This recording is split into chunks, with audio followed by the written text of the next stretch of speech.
Olá, minha gente, estamos de volta para mais uma aula e desta vez nós vamos estar refletindo sobre a primeira carta do apóstolo Pedro. Mas vamos orar para poder começar objetivamente o nosso trabalho. Senhor amado, nosso Deus e nosso Pai, nós estamos diante de Ti para Te louvar, Te honrar e Te glorificar. Estamos diante de Ti agradecidos pelo Teu amor, pela Tua graça, por Tua bondade. Obrigado por mais este dia, obrigado por este tempo, por esta hora que o Senhor nos concede. Obrigado pela oportunidade de estarmos reunidos para aprendermos de Ti, aprendermos da Tua palavra. Obrigado porque temos esta liberdade, porque podemos nos reunir quando quisermos, a hora que quisermos e onde quisermos, para falar de Ti, para aprender de Ti e para glorificar o Teu nome. Colocamos-nos nas Tuas mãos, para que seja feita a Tua vontade sobre as nossas vidas. Deus, que possamos dar um passo a mais em direção a Ti e em direção ao crescimento e ao aperfeiçoamento da nossa fé. Em nome de Jesus. Amém. Muito bem, minha gente, nós vamos então conversar sobre as cartas de Pedro, mas vamos nesse momento nos deter sobre a primeira carta. Muito bem. Quando nós falamos de Pedro, só para dar uma pincelada rápida sobre o personagem Pedro, né? Nós estamos partindo do pressuposto que Pedro é o autor das cartas que levam seu nome, muito embora saibamos que ele não as escreveu sozinho, ele teve a ajuda de Silvano, aquele mesmo lá que também era um dos colaboradores de Paulo. Então, quem foi esse Pedro, né? Muito bem. Quando nós lemos sobre Pedro na Escritura, nós temos que levar em conta, assim, Pedro em 3 fases. Ou seja, não existe um Pedro só, mas existe um Pedro que se apresenta, que se manifesta em 3 fases distintas, com posturas e características diferentes. Por exemplo, quando nós temos nos evangelhos o Pedro, que é o Simão ali, Simão ou Simeão, isso tanto faz uma quanto outra expressão, elas querem dizer a mesma coisa, mas quando você tem lá o Simão, que é o nome original do Pedro, você tem um Pedro bastante impulsivo, uma pessoa bastante inconstante, é alguém que uma hora está alegre, feliz, esfuziante, noutra hora ele é explosivo, ele é pavio curto, ele é uma pessoa temperamental, uma pessoa que está sempre mudando de humor, mudando de ação e de reação de uma forma espantosa e surpreendente. Alguém que é inconstante, o tempo todo inconstante. E esta talvez seja a característica do Simão. Então Jesus toma a decisão e diz que dali para frente o chamará de Pedro. Pedro quer dizer pedra. Mas o que é importante perceber nessa conotação de Pedro é que, por ser pedra, então já traz em si o sentido de algo que é constante, que é firme, de algo que é resistente, resiliente.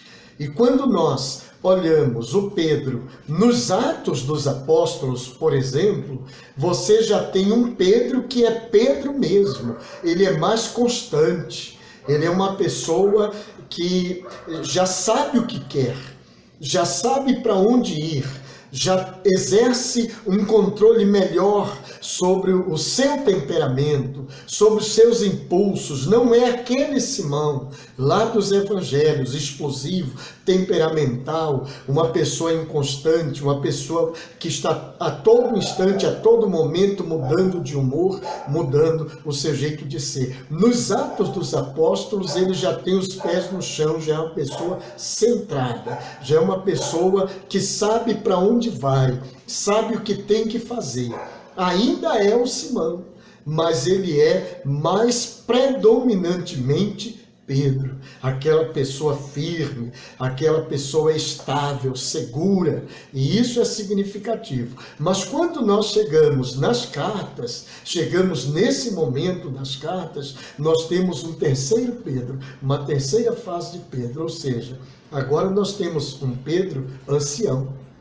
É uma pessoa que já viveu muito, uma pessoa que já experienciou muita coisa na vida, é alguém que já tem a sabedoria adquirida pela vivência ao longo do tempo, é alguém que se tornou sábio pelo conhecimento que recebeu do Senhor e de outros, mas também pela vida, pelo que a vida lhe ensinou.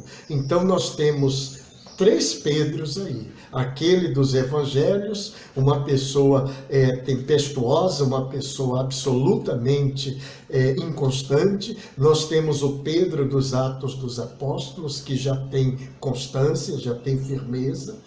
E nós temos aqui agora um Pedro idoso, Pedro da sabedoria, da serenidade, o Pedro das convicções profundas e dos pés no chão e o coração em Deus. Então, é desse Pedro que nós vamos falar agora, dessa fase final, essa fase última da vida de Pedro, um Pedro idoso, um Pedro ancião, um Pedro sábio, por assim dizer. Quando ele escreve a primeira carta à igreja, é preciso levar em conta o seguinte: ele está em Roma, está? Ele está em Roma, e isso lá pelo início dos anos 60, por volta de 64 a.C., ele está lá em Roma. Ele é um bispo, ele é um apóstolo, mas ele é um bispo, ele é um representante da igreja, uma pessoa extremamente respeitada, uma pessoa extremamente honrada, mas que está sofrendo sérias e profundas perseguições pelo fato de ser cristão. Não só ele. Todos os apóstolos, todos os bispos, presbíteros, todos os líderes, a igreja como um todo, todos os cristãos nesse momento estão sofrendo perseguições. O imperador de Roma nesse momento é Nero. Nero é um desajustado. Nero vai colocar fogo em Roma e vai jogar a culpa para os cristãos, é uma coisa de louco. Então, eles estão enfrentando uma situação de perseguição que é muito séria, onde ser cristão é igual a estar sentenciado à morte. Então é uma coisa difícil. O próprio Pedro, na pele, está enfrentando isto. E claro, está havendo um verdadeiro êxodo. Os cristãos judeus estão deixando Roma, estão fugindo o máximo que podem, mas não tem muito para onde correr, porque Roma domina o mundo da época. E nesse momento, então, Pedro vê a necessidade, ele sente a necessidade de ajudar os cristãos que estão na Ásia Menor.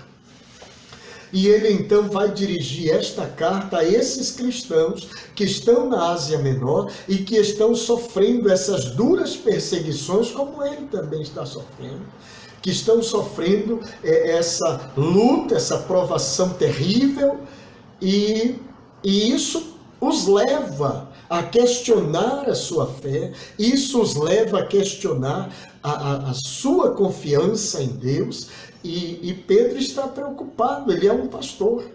Ele não pode assistir a tudo isso de braços cruzados e impassivamente. Então ele toma uma atitude, ele não pode ir até eles nesse momento. Mas o que ele faz? Ele escreve uma carta. Claro, como já dito anteriormente, ele faz isto junto com Silvano. Silvano é, de fato, o redator, é quem vai efetivamente escrever aquilo que Pedro requer dele, aquilo que Pedro pede. Então, nesse momento, ele vai escrever a carta com a finalidade de fortalecer a fé desses cristãos que estão enfrentando esta luta terrível, que estão passando por estes problemas terríveis. E nesta carta ele vai dar algumas orientações, vai fazer algumas recomendações,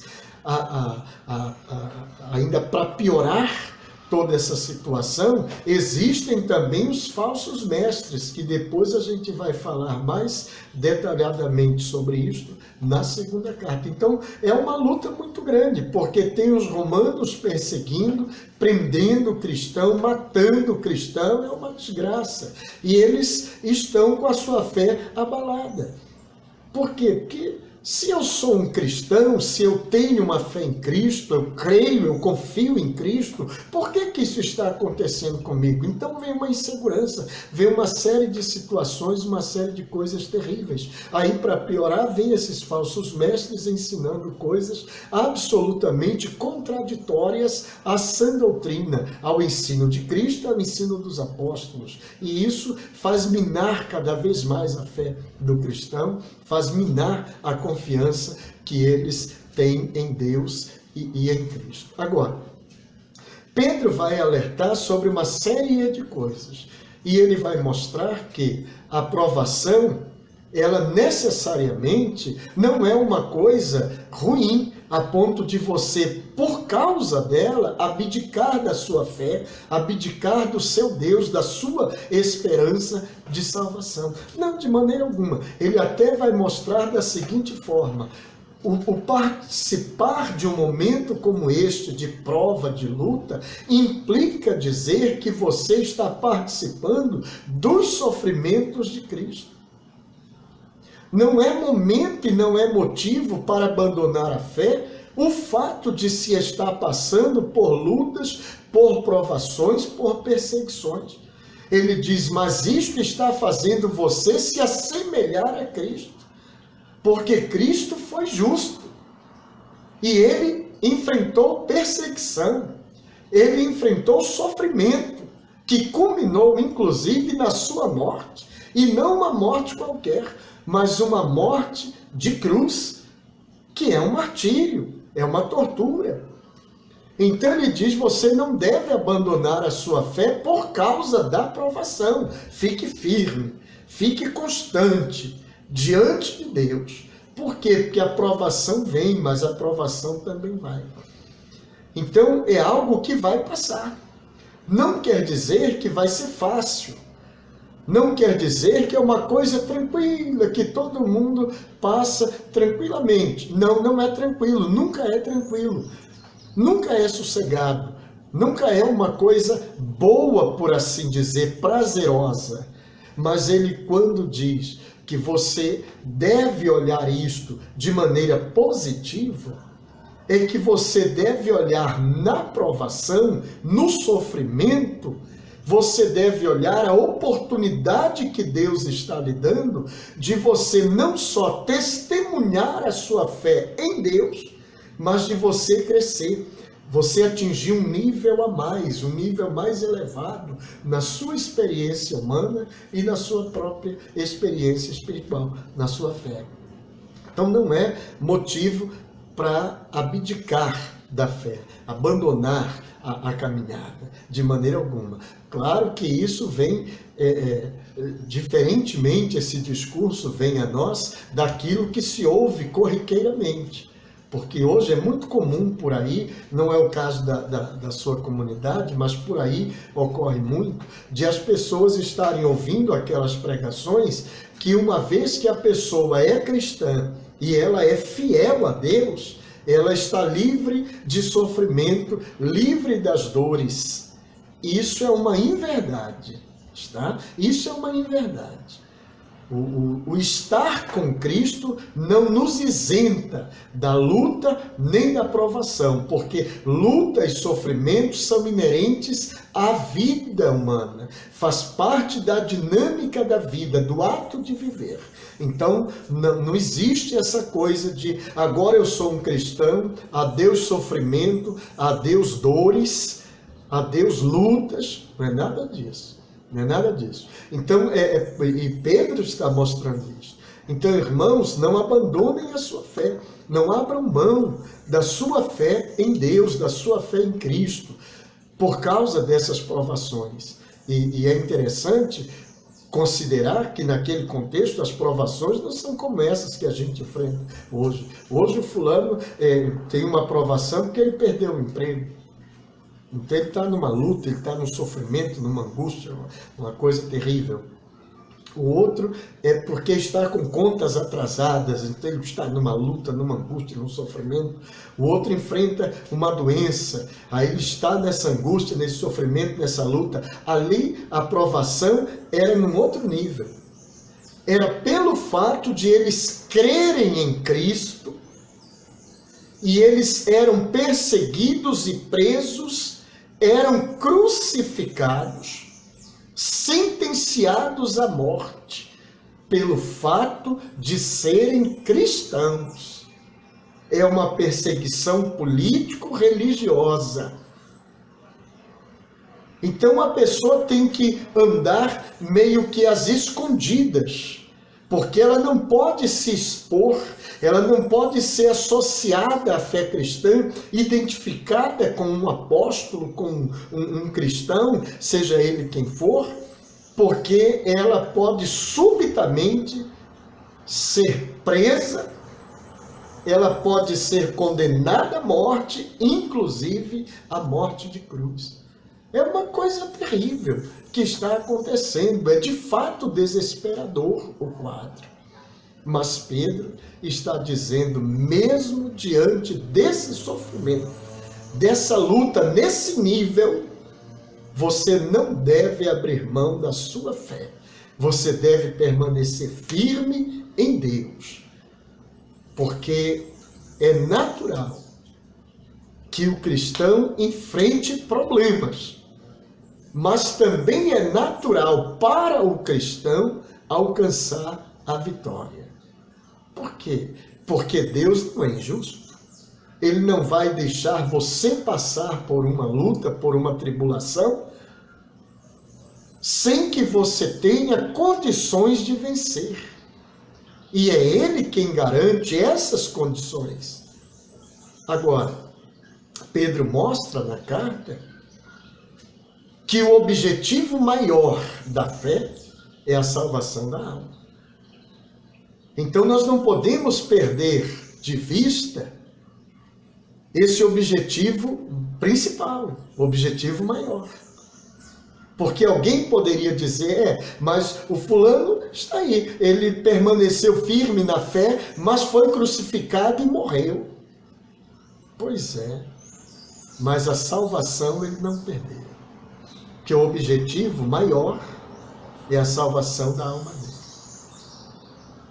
Então há lutas e lutas, provas e provas. Existem aquelas provas que são só nesse campo terreno e que ela inicia e termina nesse campo terreno e não abala espiritualmente, não mexe com o mundo espiritual.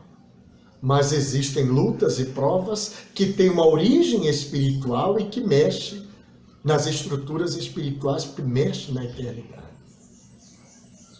E Pedro está dizendo que, independentemente de qual seja a origem ou tipo de luta, de prova que a pessoa esteja enfrentando, física, material, espiritual, não importa, o objetivo maior da fé é a salvação da alma. Então, em primeiro lugar, é a salvação da alma. Esse é o objetivo maior. E aí ele vai apontar para Cristo. E ele vai dizer, irmãos, vocês não devem ficar desesperançados. Porque nós temos uma esperança, nós temos uma garantia que Cristo vai nos resgatar. Mas esse resgate, essa salvação, não é uma salvação física e material no aqui e agora. É uma salvação eterna, para toda a eternidade. E aquele que morrer, ressuscitará para essa vida eterna. Quando Pedro diz isso à igreja, ele não está se isentando disso, porque ele mesmo está sujeito a esse desfecho, como de fato vai ocorrer, e a gente vai ver depois. de fato, ele também, que está sofrendo a mesma perseguição, vai ter esse desfecho da morte física, por conta dessa perseguição, por conta dessa tirania romana. E isso é uma coisa importante de nós percebermos. Então, esses cristãos, principalmente os gentios que abraçaram a fé, que não são judeus, eles estão preocupados, claro, todos estão, mas esses em especial. Mas ele vai dizer, vocês têm parte na promessa. Porque a partir do momento que você abraçou a fé em Cristo, a partir do momento que você se reuniu com Cristo, você passou a fazer parte do povo de Deus. Você passa a ser filho de Abraão, com direito à mesma herança de Abraão. Então, para você também existe uma esperança. E uma esperança que não é só aqui, terrena e momentânea. Mais importante ainda, é uma esperança de vida eterna. Aquilo que o homem ou que Satanás pode destruir aqui e agora, ele não poderá destruir na eternidade. Porque a vida que Deus te garante é eterna. E ninguém poderá tirar isso de você, nunca mais.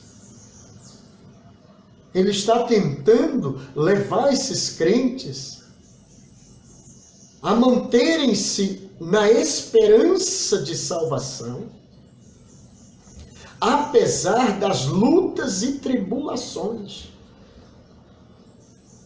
Hoje se ouve muito por aí que se o cristão está passando por lutas e provações, é porque muito provavelmente ele deu margem para o inimigo tocar na sua vida, deu brecha para o inimigo tocar na sua vida. Que se ele fosse fiel a Deus, isso não aconteceria. Não é bem verdade isso aí, não. Não é bem verdade. É claro que tudo aquilo que eu semear, vou colher. É natural que se eu semeio o mal, eu vou colher o mal. Mas às vezes, mesmo sem semear o mal, ele vem e me toca. E ele pode me tocar. Então, nem sempre a provação é porque a pessoa deu margem para o inimigo. Veja o caso do Jó lá atrás, que não é o caso, mas eu vou citar mesmo assim. Íntegro, temente a Deus, fiel, desviava-se do mal. Mas o mal chegou nele. E é preciso entender que por trás estava o intento de Satanás. Mas o Satanás só o tocou com a autorização de Deus. Deus permitiu, aí se chama vontade permissiva de Deus. E Pedro é um apóstolo, um homem santo de Deus, dedicado, consagrado, íntegro, mas está enfrentando a mesma luta e a mesma provação que todos os outros cristãos. Então não existe essa coisa aí de deu brecha aqui, deu brecha acolá. Não existe isso aí, não. O que existe aí é uma permissão de Deus para provar a fé dos cristãos. É uma vontade permissiva. É claro que nós estamos aí enfrentando um conflito cósmico. É o poder do bem contra o poder do mal, vice-versa. Não é só poder político, humano. Existe também o lado espiritual da coisa toda. Mas Pedro está dizendo, fique firme, permaneça.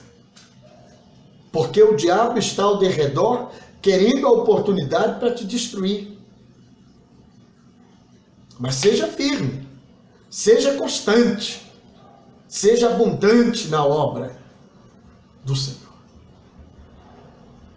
Porque ele pode tirar de ti o que tem de material, de físico, mas o inimigo não pode arrancar de ti o teu tesouro espiritual, a tua salvação. E o objetivo maior da tua fé é a tua salvação, a salvação da tua alma. É passares a tua eternidade com Deus, com Cristo. Esse é o objetivo maior. Claro que isso não nos impede de buscar a vitória física e material, mas não é o nosso objetivo final. E então, ele vai dizer algo que soa pesado, mas que está pautado absolutamente no ensino de Jesus e respaldado também pelos ensinos dos apóstolos em geral. Ele vai dizer, irmãos, não enfrentem os maus governantes, no caso ali Roma, que Pedro vai chamar de Babilônia, mas quando Pedro chama de Babilônia, ele não se refere à Babilônia em si, sim Roma, porque aí ele usa Babilônia como metáfora ou como um símbolo, e Babilônia passa a representar todo e qualquer governo corrupto. E ele então apelida Roma de Babilônia, por causa da sua corrupção, da sua maldade, da sua crueldade. E ele diz, você não deve enfrentá-lo pela força, pela violência. Você enfrenta o mal, o inimigo, com o amor de Cristo. Porque foi isso que Jesus ensinou. É teu inimigo, ora por ele. É teu inimigo, ame-o. Faça o bem a ele. É aquela coisa que nós já temos dito do reino invertido do Messias. Não é o reino invertido. Quem quiser ser o maior tem que ser o menor. Quem quiser ser exaltado tem que se humilhar. Quem quiser ganhar tem que dar. Quem quiser viver tem que morrer. É o reino invertido, valores contrários. É uma lógica às avessas. E nesse reino invertido do Messias, você não mata o seu inimigo, você ora por ele. Você manifesta amor por ele, gesto de amor e bondade por ele. E ele está dizendo, essas autoridades, esses governos que foram instituídos aí, foram instituídos por Deus. O que ele quer dizer com isso? Pela vontade permissiva de Deus. Deus permitiu. É isso que ele está dizendo. Então deve haver uma lição aí. Deus tem algum propósito nisso? Nós temos algo a aprender com isto? Ele diz então, você que é servo da Babilônia, no caso dos romanos, honre o seu Senhor. Obedeça. Porque em Cristo você é livre. Cristo já libertou você verdadeiramente. Já libertou. Mas essa liberdade não deve ser usada para se revoltar. Essa liberdade deve ser usada para manifestar o amor de Cristo. E pelo seu exemplo, pela sua maneira submissa a Deus, você testemunhará de Cristo ao inimigo. É daí que ele vai, então, orientar os maridos. Você agora é de Cristo. Você é de Jesus. Não faça como os romanos, que tratam as suas mulheres de maneira desonrosa, humilhante. Amem suas mulheres. Deem honra a elas. E aí ele diz, mulheres, amem seus maridos também. Se submetam a eles. Faça a sua parte, deixe Cristo fazer dele. Então, ele está dentro da visão do reino invertido, o reino messiânico.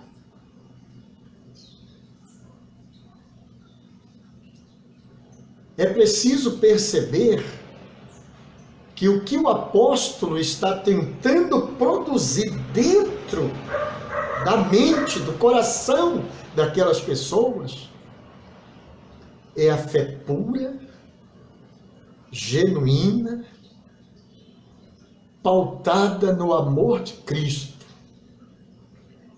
Porque pela força bruta, eles não vão mudar a história. E o que nos identifica com Cristo são as nossas atitudes. Mas não é a minha fé? Pois é.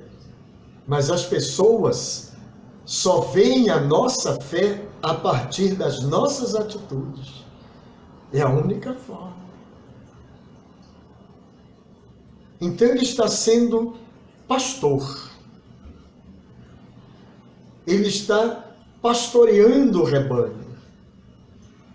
Mesmo ele enfrentando as mesmíssimas coisas que toda a igreja está enfrentando, as mesmas lutas, mesmas perseguições dos mesmos perseguidores, dos mesmos algozes. E ele, serenamente, um homem idoso agora, sábio, está dizendo, confie em Deus. Entregue nas mãos dele toda essa ansiedade, toda essa sua angústia. Entregue nas mãos dele. Faça a sua parte e confie que Deus fará a dele. Isso é significativo. Ele diz, nós não podemos perder a esperança de que Cristo irá voltar. Porque a nossa caminhada é em direção a esse encontro glorioso. Seja hoje, seja amanhã, seja depois, de uma ou de outra forma, esse encontro acontecerá. Mas nós não podemos desistir da caminhada agora. Temos que ir em frente. Então é esse Pedro sereno, é esse Pedro centrado, sábio, que está enfrentando toda esta luta, toda essa crueldade imposta pelos romanos. Sente na própria pele, que vivencia isto. Está orientando a igreja a permanecer firme na fé. Não se deixar abalar, apesar das circunstâncias. Então, alguns ensinos que nós podemos frisar desta carta de Pedro. Primeira coisa, a certeza de vida eterna é dada a todos os cristãos. Não existe essa coisa de uns têm certeza de salvação, outros não tem essa certeza. Não todos têm essa certeza. Porque a fé, que é algo subjetivo, dá a todos essa certeza, essa convicção. Porque é isso que vai me impulsionar para frente. É isso que vai me motivar a continuar na caminhada, que vai me mostrar que vale a pena seguir em frente com Cristo. Porque eu tenho convicção que Cristo morreu na cruz para me salvar e que, portanto, eu tenho esta salvação. Porque eu tenho certeza da minha fé em Cristo. É isso que ele está dizendo. Então não é algo que o outro dá a você, é algo que você tem. Você só tem que se apegar a isto. Se apegue a esta fé, a esta certeza. Porque é isso que motivará você a continuar em frente, apesar das lutas, das angústias e das provações. Depois, uma forma de identificar-se com Cristo é compartilhar de seu sofrimento. Por isso que ele vai dizer, não é motivo de desânimo você passar por essas provas. É motivo de alegria. Não há um contrassenso. Como é que eu posso me alegrar? Não é a alegria da carne. Essa carne. Não é essa alegria da carne. Mas eu estou alegre porque eu compreendi o propósito de Deus. Deus está me considerando uma joia preciosa, vendo em mim essa preciosidade que Pedro vai falar de ouro. Sim, o ouro é precioso, cobiçado no mundo inteiro. Mas é preciso entender que para ele poder realçar o seu valor, para ele poder manifestar o seu verdadeiro valor, ele precisa passar pelo fogo para ser depurado, purificado. E quando passamos pelas lutas, passamos pelas provas, nesse momento somos como ouro passando pelo fogo, para sermos limpos, depurados, para nos livrar das impurezas, para trazer à tona o nosso verdadeiro valor, para nos tornar melhores do que éramos antes. É por isso que nos alegramos. É porque compreendemos o propósito de Deus por trás da luta e da prova que enfrentamos. Deus permite porque Ele nos quer tornar melhores do que somos. É assim a vida. Então não há contradição no que o apóstolo diz. Como que eu vou me alegrar se eu estou enfrentando uma luta terrível como esta? É quando eu compreendo o propósito de Deus em tudo isto e sei do desfecho que isso trará. Então isso me causa alegria. Isso me dá ânimo para enfrentar a prova, passar pelo fogo e chegar do outro lado com a vitória.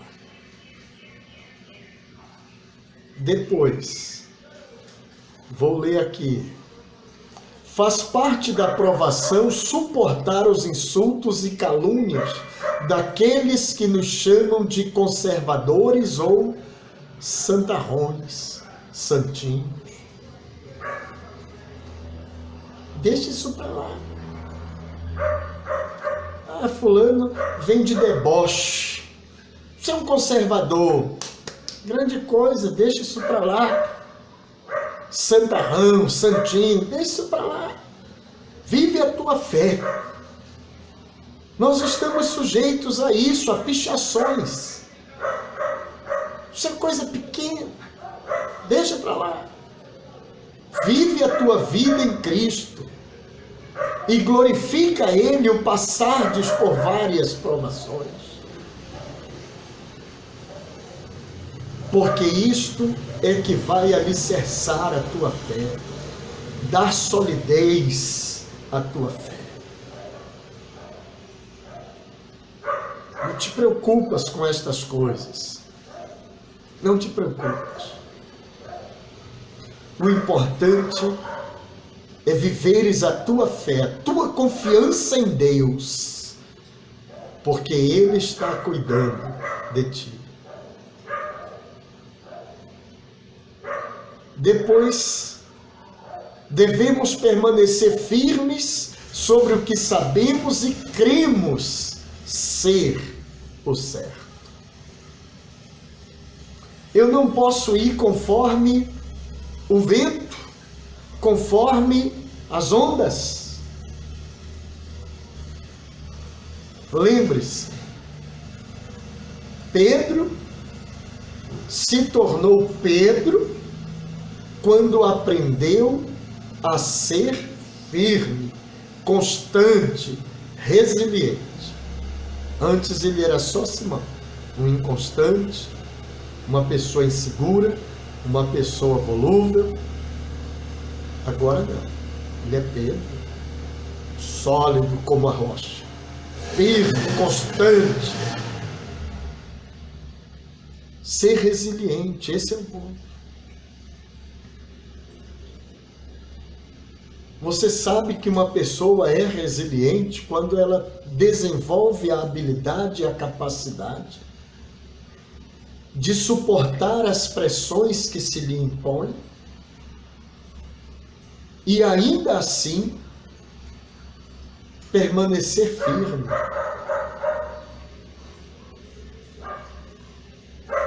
É isso que eu preciso.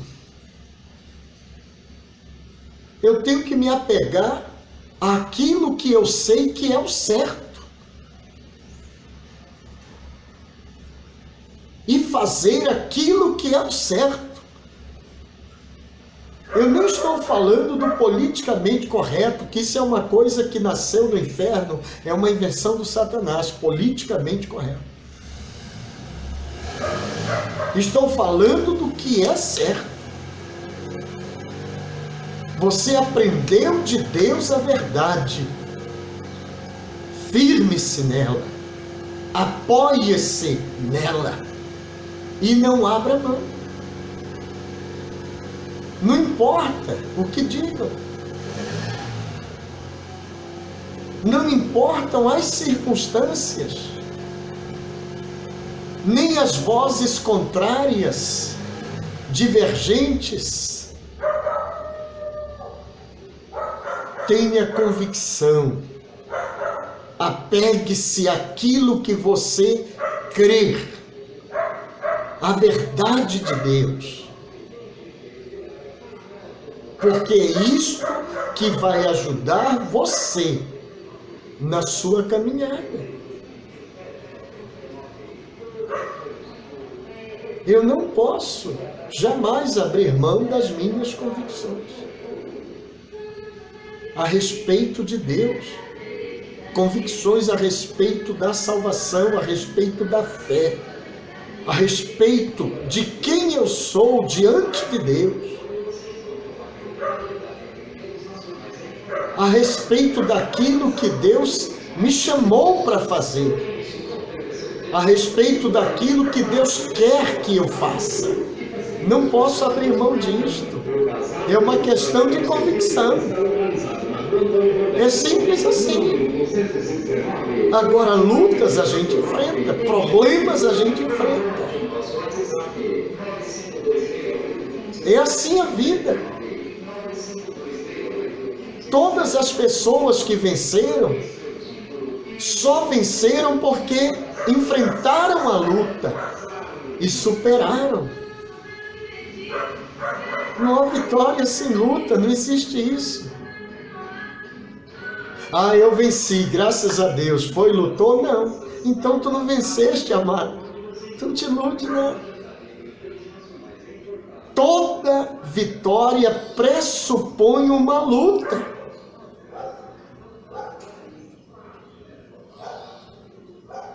A Escritura diz que somos mais do que vencedores. É Paulo que diz aos Romanos.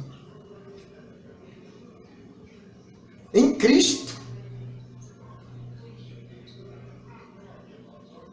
Porque a luta que enfrentamos não é só temporal, não é só momentânea, não é só na carne, no aspecto físico da vida.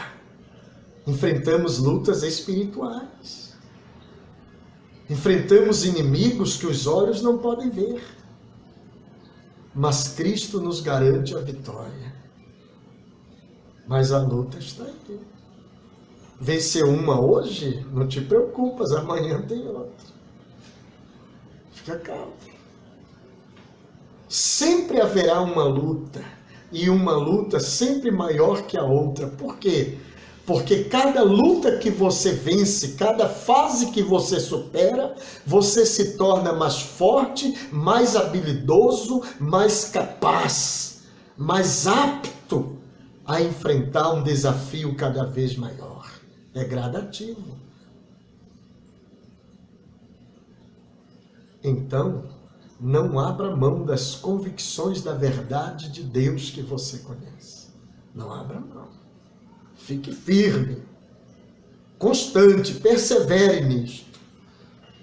E para encerrar, devemos nos alegrar quando o mundo e Satanás tentarem nos machucar.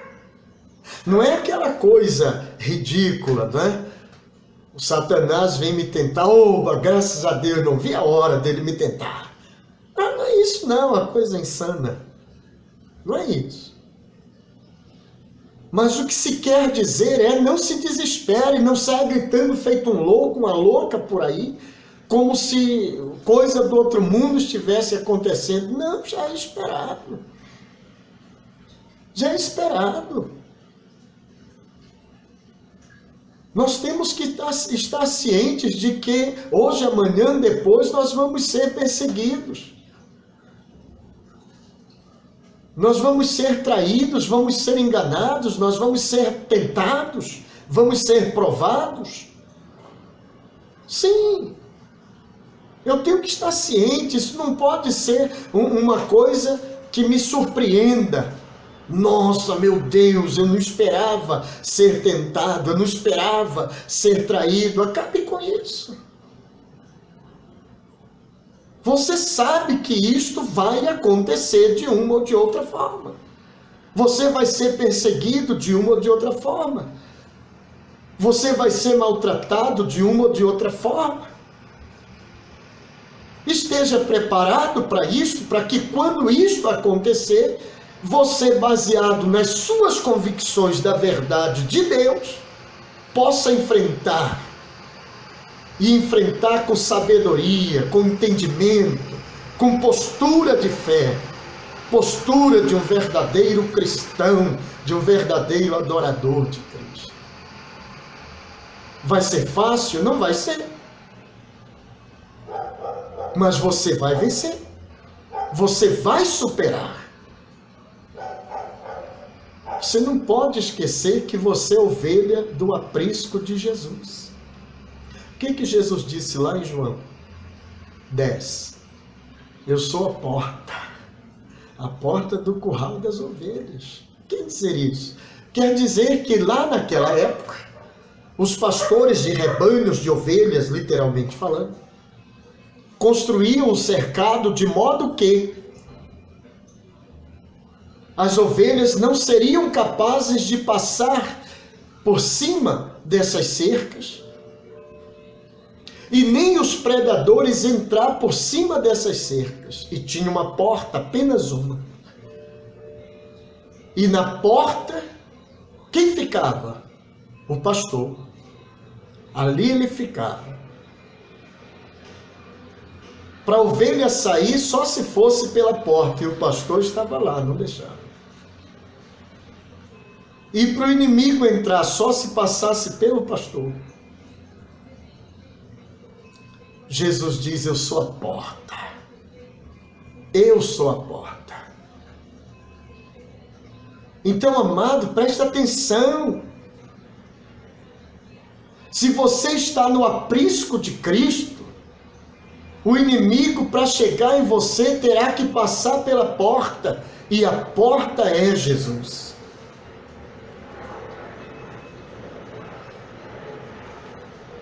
Então, enfrente os problemas, enfrente as lutas, com a cabeça erguida, com a confiança de que Cristo está com você.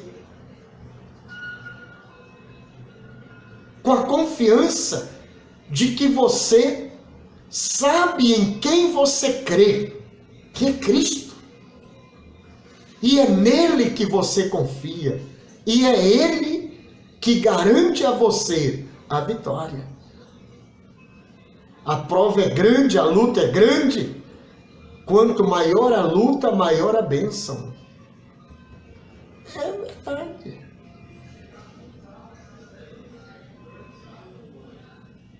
Não desista. Permaneça firme. Seja constante. Invista na sua fé. Invista naquilo que você conhece de Deus. Invista na sua carreira para a salvação eterna. Esse é o seu objetivo maior. Esse tem que ser o seu objetivo maior. A salvação da sua alma. Que Deus nos abençoe e que a gente faça uma reflexão dia a dia a partir desta carta de Pedro. Leia o texto, releia, analise, faça uma reflexão de si. Vale a pena perseverar na fé. Vale a pena enfrentar de cabeça erguida as lutas, os problemas, as perseguições, as provações. Por quê? Porque nós temos uma vitória preparada lá adiante.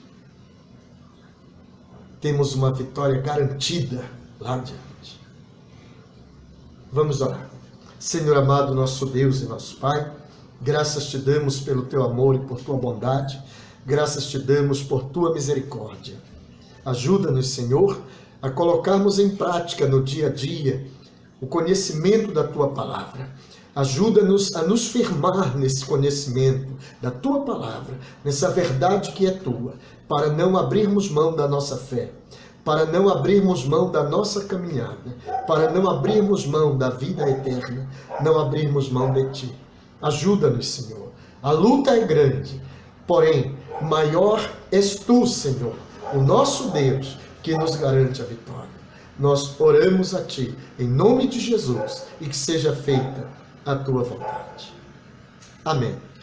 Então, até um próximo encontro, se Deus quiser. Reflita, medite e vamos em frente. Apesar das lutas, Jesus está conosco e nós vamos vencer. É um passo a passo. Calma, paciência, confiança, fé, perseverança. Deus abençoe em nome de Jesus.